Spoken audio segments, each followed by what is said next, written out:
Olá pessoal, vamos de mais notícias do São Paulo, mas antes não esqueçam de se inscrever no canal e deixar o like. Temos de tomar cuidado, Zubeldia condena a atitude de Ferrarese e alerta sobre risco de prejuízo ao São Paulo. Na última terça-feira, o São Paulo encarou o Náutico, no Estádio dos Aflitos, em Recife, e carimbou a classificação para as oitavas de final da Copa Betano do Brasil, ao vencer os donos da casa por 2-1.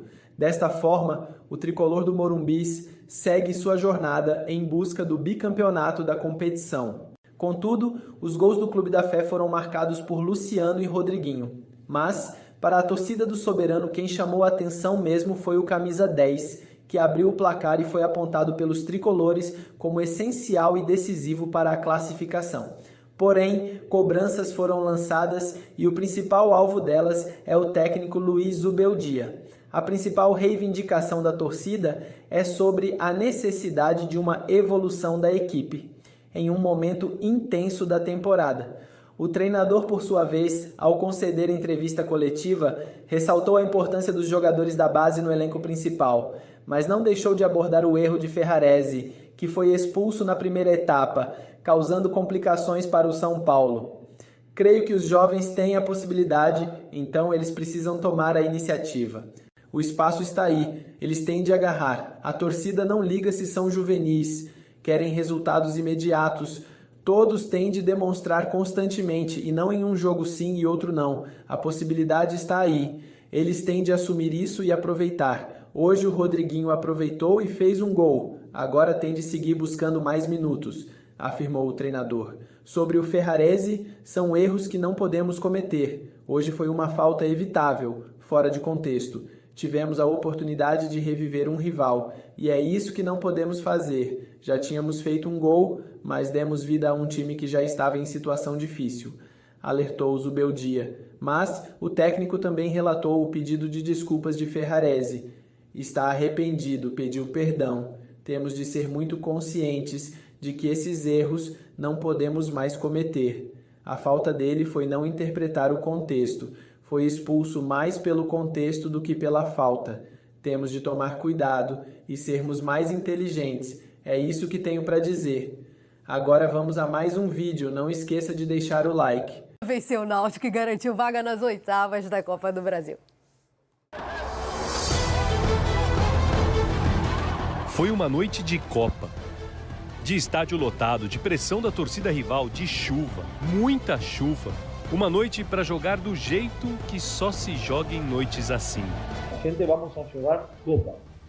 Copa Brasil, pero es Copa, no hay un mañana. Entonces, mentalmente lo jugamos como si fuese una Copa Libertadores. Acho que es el respeto que se merece la Copa Brasil.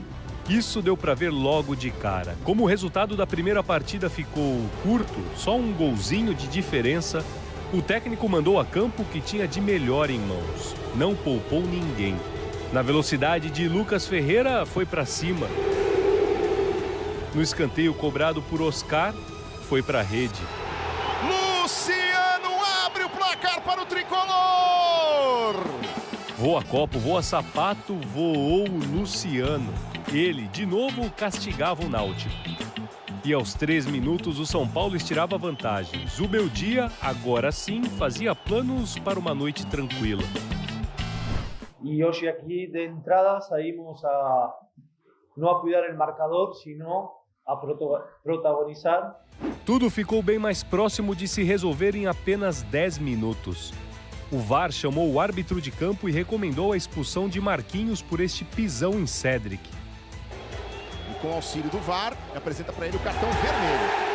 Aqui no Recife, debaixo de muita chuva e com um gramado pesado, a verdade é que o São Paulo teve um jogo como há muito tempo não tinha. Não teve nenhum sofrimento, mas quase apareceu um Ferrarese para complicar tudo. Chegou com tudo também o Ferrarese aqui. Vai chamando o VAR. Jonathan Pinheiro tomou a sua decisão. Ele vai retirar o amarelo. Retira o amarelo e vai expulsar o Ferrarese. Que jogo louco, hein? Não pode acontecer, porque outro dia a gente também perdeu o Alisson e falou a mesma coisa, que é difícil jogar com a menos. E quando a gente estava com o controle do jogo, parecia que as coisas iam caminhar, agora tá tudo difícil outra vez. Depois da partida, Ferrarese reconheceu o erro e publicou um pedido de desculpas. O Náutico melhorou um pouco, mas só um pouco. Não teve ideia alguma capaz de se materializar em ameaça real a Rafael, outro que também teve um jogo dos mais sossegados em meses. No segundo tempo, o São Paulo conduziu o ritmo da partida da forma que queria, sem emoção lá na frente, sem riscos lá atrás. A certeza de que desempenhos sem sustos assim são possíveis veio, e quando não, graças ao talento de Cotia. Mas aposto que por este aqui você não esperava. Rodriguinho, quase 3 anos sem marcar, emendou um chute, segundo ele próprio, ensaiadíssimo. Eu treino muito essas batidas de fora da área e quando a vez de falar, nem olhei se estava sem goleiro, se estava nada, só bati no gol. No abafa e praticamente obrigado pela torcida que estabeleceu um novo recorde de bilheteria da história do clube, o Náutico descontou. Aí vem a bola, desviou o Ryan, olha o gol do Hélio Borges! Olha o gol do Náutico! Só que já não dava tempo para mais nada, porque essa noite de Copa tinha hora para acabar. Muito bom, né? Luciano fit base ainda. Não, Jojo, deu liga aí, hein? Aliás, no jogo de ida, 2 dele e ontem mais um, hein?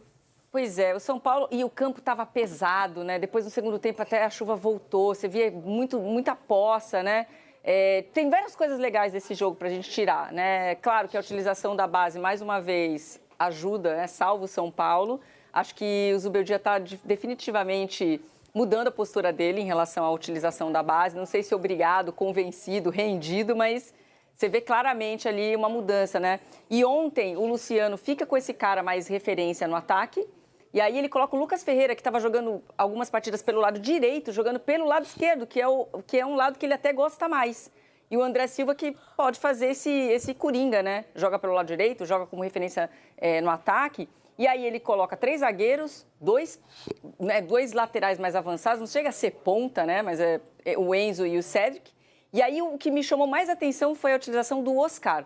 O Oscar, quando você olha a formação do São Paulo, fala assim, nossa, mas ele está como segundo volante. Ele já tinha sido utilizado pelo Zubeldia dessa maneira. E ele foi extremamente importante. Acho que a pré-lista fez muito bem para o Oscar. Eu acho que ele passou um recadão ali. Primeiro porque a gente falava dessa volta de lesão, né? Olha, tem que tomar cuidado com o Oscar, são só 3 jogos, ele não está conseguindo jogar 90 minutos. Jogou os 90 minutos ontem. Num campo pesado. Exatamente, num campo pesado, num campo alagado. As ações defensivas do Oscar, pega o mapa de calor do Oscar, a movimentação dele. Ele fez desarme, ele fez bloqueio. O gol saiu de um escanteio dele, né? O gol do Luciano. O segundo gol teve participação dele e aí entra um pouco dessa estrela do Zubeldia de utilizar a base, porque a torcida começa a pedir. Ele coloca o Rian Francisco e o Rodriguinho.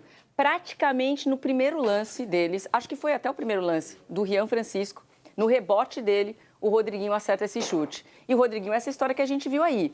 Ele é uma cria de Cotia, mas ele é uma cria mais velha, tá?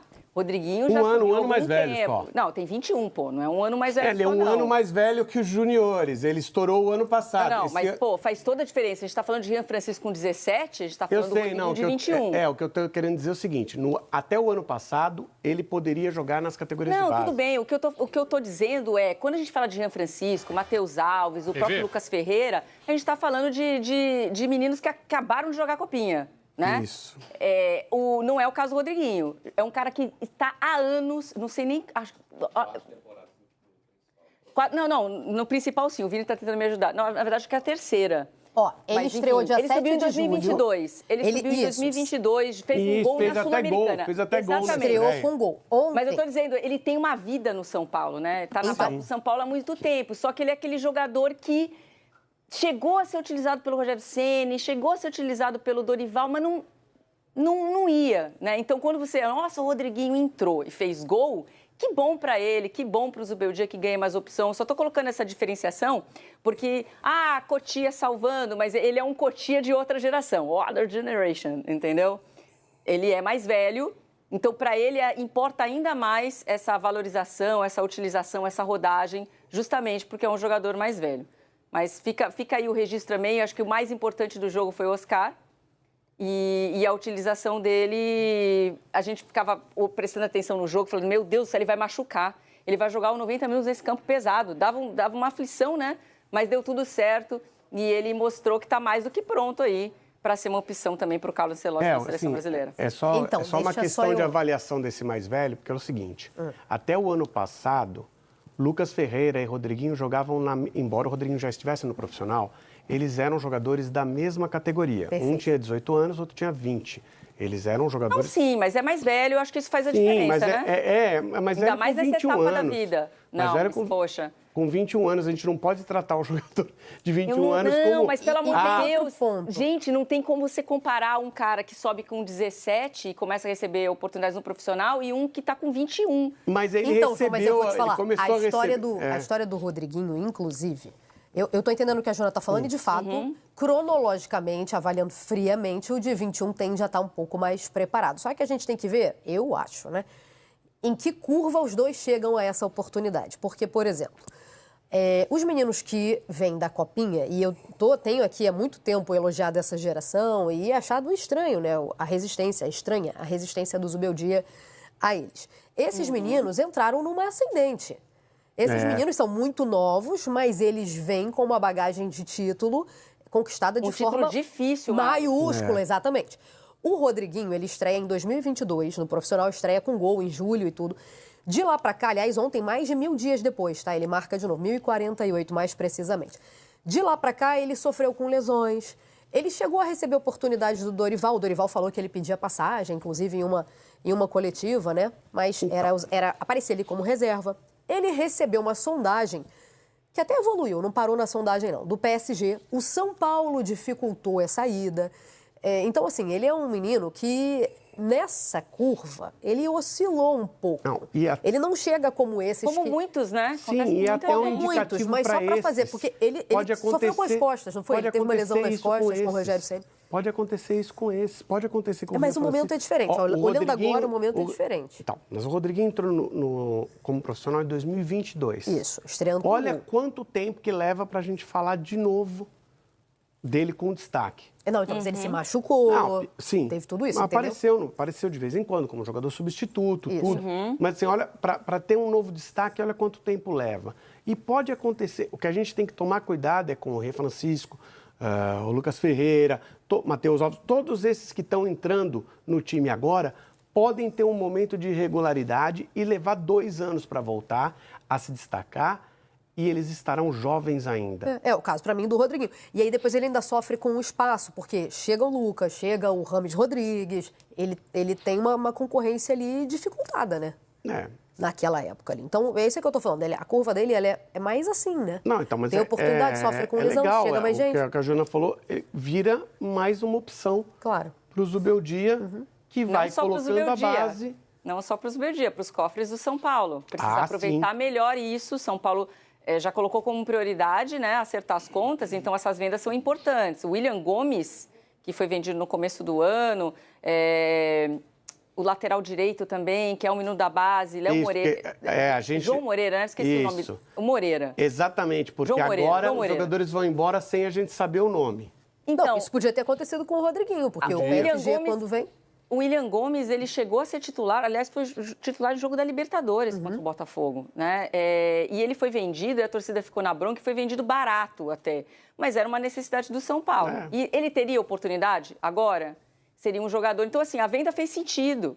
Ela fez sentido. O São Paulo precisava do dinheiro, ele não ia ter oportunidade. O que eu estou querendo dizer é, a gente fala muito da base do Palmeiras, que, obviamente, ela está um passo à frente, até pelo investimento e pela calma com que os jogadores são trabalhados, mas... É um bom trabalho no São Paulo também. E tem uma boa safra de jogadores. E a Mari lembrou bem, a Copinha foi uma competição difícil. Esses meninos vêm com uma casca importante, não é só o título, mas a forma como eles ganharam a Copinha. Teve 2 ou 3 jogos que eles tiveram que virar para seguir na competição. Então, você vê que tem uma maturidade ali importante já para o Zubeldia trabalhar. Então, pintou oportunidade. Ele pode ter tido uma resistência no começo, mas ele claramente... essa postura mudou. Sim. Então, que bom que ele está tendo essas oportunidades. E, de novo, não é só para o Zubeldia e para a temporada, mas para os cofres do São Paulo para esse ano. Os cofres, assim, obviamente tem uma importância, mas não dá nem para comparar São Paulo e Palmeiras, porque o Palmeiras utiliza seus jogadores. Eu não estou comparando, só estou dizendo que a gente fala muito do Palmeiras, mas a gente tem que falar de outras bases que estão dando resultado também. É porque a base tem que ser aproveitada no time titular para ajudar o clube a ganhar títulos, que no final é o que importa. Se a conta, assim, o ideal é a conta estar paga certinho também. As duas coisas, né? Sim, mas o torcedor não grita, queremos boletos pagos, né? Grita, é campeão, né? Salário em dia. Salário em dia. Tem que ter também, mas assim, bem importante, o consumidor... bem E tem que ter até porque é isso que vai te levar, na maioria das vezes, às conquistas. Mas você tem que trabalhar os dois lados, você tem que usar a tua base. E o São Paulo teve dificuldade esse ano. Para inserir no profissional e te ajudar a conquistar títulos e para depois, valorizando com esses títulos, aí você vende, né? Agora, claro que se você tiver, e o Flamengo, por exemplo, teve a oportunidade de fazer isso várias vezes, se você tiver a oportunidade de vender aquele jogador que sai da base e que você vê nele um potencial aquém para entrar no time profissional e que o exterior já está pagando aquilo que você sabe que o jogador não vai desenvolver, aí você vende. Né? Nem sei se era o caso do William Gomes, tá? Não, e nem do Moreira. E nem do Moreira. Acho que não. Porém, necessidade. naquele momento, a necessidade... Acho que do William Gomes fez até mais sentido do que o João Moreira, porque você sabe que a lateral direita ela é um pepino para o São Paulo até hoje. Aliás, ontem foi também, né? Porque o Ferrarese quase matou o jogador do Náutico. Não, e a falta foi no meio-campo, sem sentido. Ele fica sem gração. Um carrinho voador. Com as duas pernas na canela do adversário, quando um jogador do outro time acabou de ser expulso. Não, e no meio-campo, Ou seja, o árbitro já está ali meio, propenso, né, esse tipo de lance. Teve um lance aqui que foi meio amarelo, meio vermelho, eu dei vermelho. Pô, nesse aqui... E as duas vezes foram por VAR, né? Ou seja, não, e a do Ferrarese... Ninguém apita mais nada em campo. A do Ferrarese foi muito mais clara e demorou mais tempo, né? Para o juiz tomar a decisão dele. Tem um ângulo do Ferrarese que é brutal. Tem um ângulo verdade. Você fala assim, esse aí, olha o tornozelo, olha que perigo, gente. E aí o Cédric passa a ser lateral direito, né? Porque ele tinha entrado numa linha adiantada. Para esse jogo não causou tanto impacto, um jogo controlado do São Paulo, né? Ele ficou super sem graça. E assim, mas mandou mal, né? Ficou super sem graça, mas mandou mal no lance. Mandou mal. Assim, o interessante também é que a imagem mostra o Zubeldia, num primeiro momento, acho que... A relação é muito legal do Muricy com o Náutico, viu? Lá no começo de 2000, 2001, ele conquistou o bicampeonato pernambucano, né? O Náutico não era campeão estadual havia 11 anos, ele conquistou esse título e criou um afeto muito grande pelo Náutico, um afeto correspondido. Então, sempre que ele vem por aqui, ele é homenageado. Em 2006, o jogo Náutico e São Paulo, que o Náutico venceu por 1-0, ele recebeu uma placa como sócio vitalício. Ele chegou a se emocionar em campo, eu estava lá, ele se emocionou com essa homenagem a ele. E ontem, novamente, antes do jogo, ele ganhou uma camisa com o nome dele atrás. Mais uma vez a torcida agradeceu, admira demais o trabalho do Muricy. E ele também, é muito legal, ele já disse, inclusive, que é torcedor do Náutico. E isso foi antes do jogo. Antes da partida também teve outro momento muito bonito, Marcelo. Foi a recepção da torcida do Náutico para o time.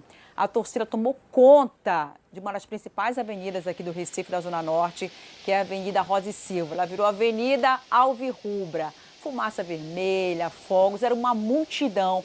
Foi muito bonito, porque mostrou a conexão que há entre o time nesse momento, tá, e a torcida. Algo que não havia, por exemplo, no mês passado, antes do Hélio dos Anjos assumir a equipe.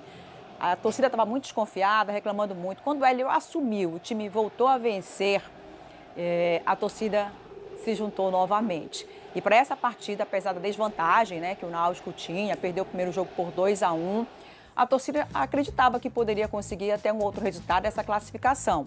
Que não veio, né, foi a derrota pelo mesmo placar do primeiro jogo lá no Morumbi, 2-1. O Luciano fez o primeiro gol, ele que fez os 2 gols no Morumbi. O Rodriguinho fez o segundo gol, ele que não marcava havia 3 anos, voltou a marcar. E o Hélio Borges fez o gol do Náutico. O Náutico perdeu, mas saiu de campo aplaudido pela torcida, porque mostrou uma raça que há tempos a torcida não via. Está muito a cara do Hélio dos Anjos, essa equipe no momento. Muita força de vontade, muita coragem. E o Hélio, é bom dizer assim, esse trabalho dele, quando ele assumiu o time, um dos principais atacantes, uma das principais contratações da equipe, o Vinícius, ele se machucou. Vai ficar fora provavelmente o restante da temporada, passar por cirurgia. O outro centroavante, que é artilheiro do time, Paulo Sérgio, teve suspensão, depois se machucou, não jogou ontem.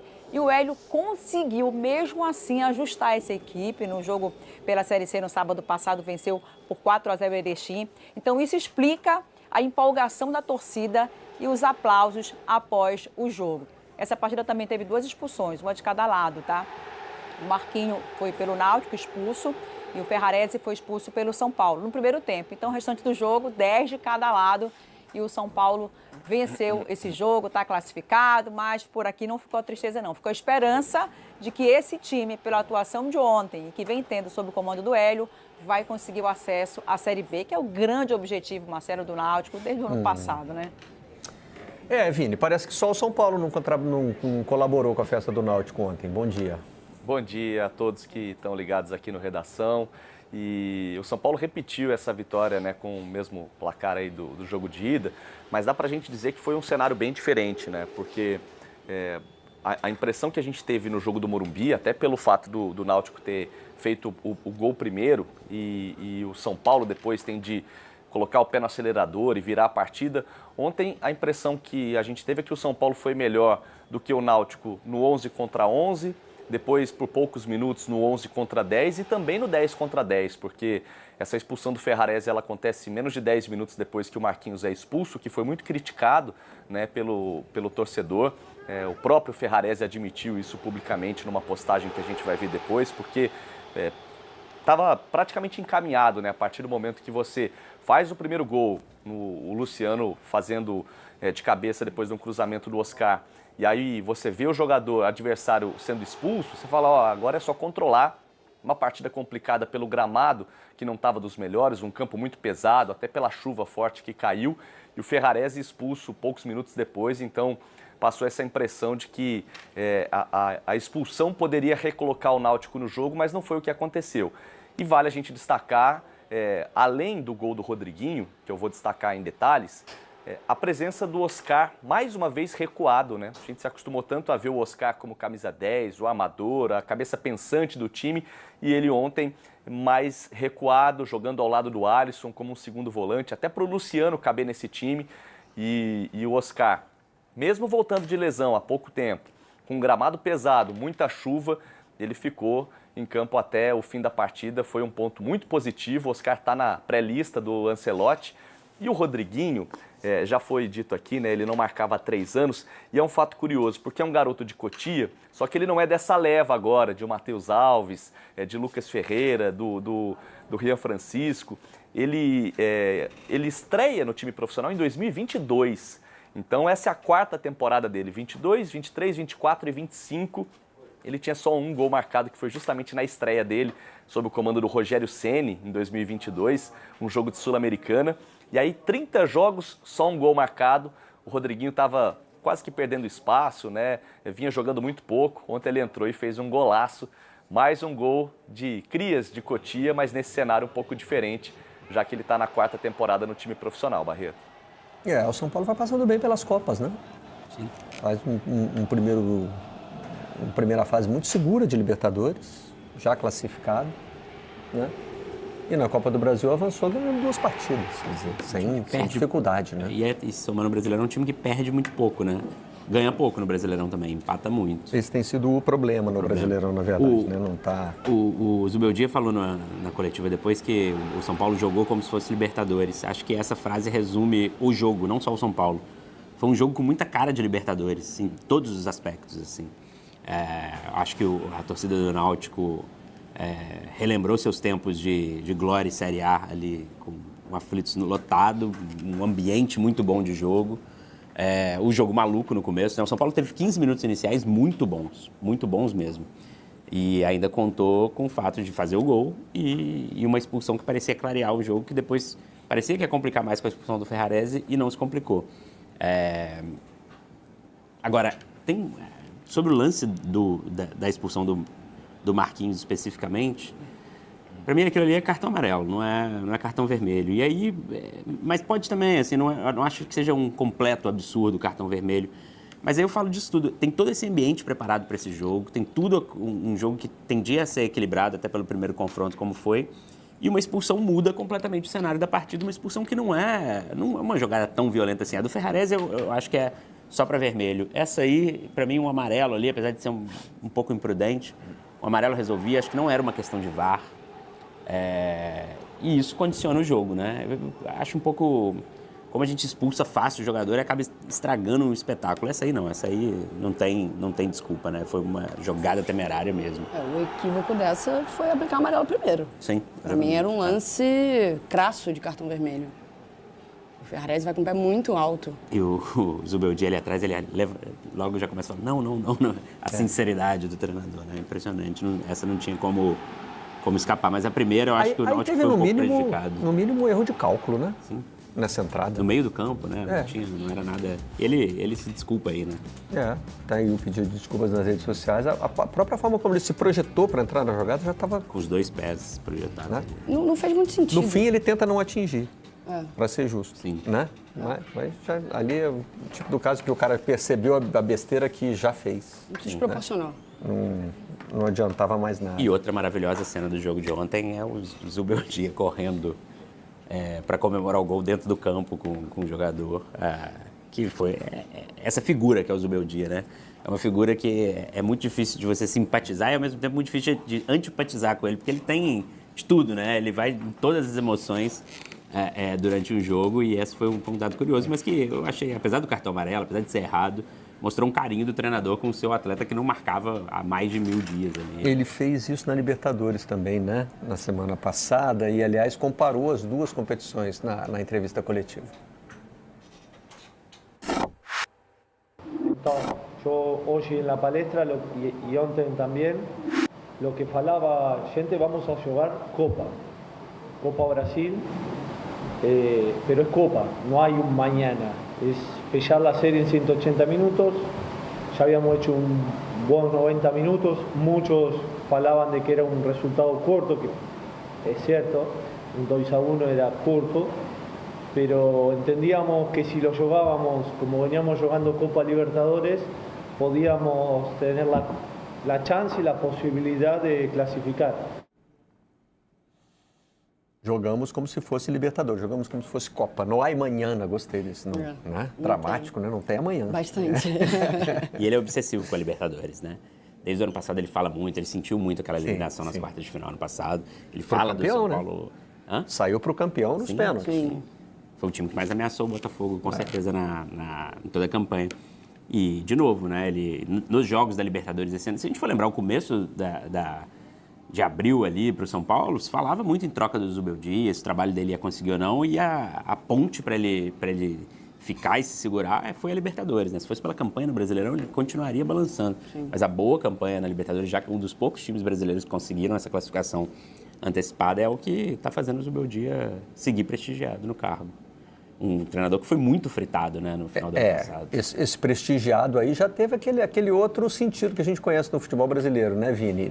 Ex-Flamengo, Botafogo, Corinthians e outros grandes clubes do futebol brasileiro, William Arão pode voltar ao país na próxima janela de transferências. O meio-campista, que vem sendo especulado no Atlético Mineiro, está em reta final de contrato na Europa. Arão atua no exterior desde a temporada 2022-2023, quando foi indicado por Jorge Jesus para reforçar o Fenerbahçe. Depois de um ano no futebol turco, o brasileiro rumou ao Panathinaikos, clube o qual defende até os dias de hoje. Porém, o contrato está perto de acabar. Desta forma, um retorno ao Brasil parece ser o caminho mais natural, depois de rumores envolvendo times como Santos e principalmente Atlético Mineiro, surge outra oportunidade. Conforme repercutido no portal do São Paulo, o atleta teria sido oferecido ao São Paulo. A publicação conta que o meio-campista teria sido oferecido ao time comandado por Luiz Zubeldia, mas que outro nome aparece como prioridade no clube. Trata-se de Thiago Mendes, que já havia sido ligado ao tricolor no decorrer da última temporada. Apesar disso, William não foi descartado e deve ser analisado. Assim como William Arão, Thiago Mendes está com o contrato perto do fim. Atualmente, o ex-jogador de Lyon e Goiás atua no Al Rayyan, time de Roger Guedes no Catar. Por lá, soma 29 jogos disputados, com 1 gol e uma assistência. William Arão, por sua vez, tem mais jogos nesta temporada.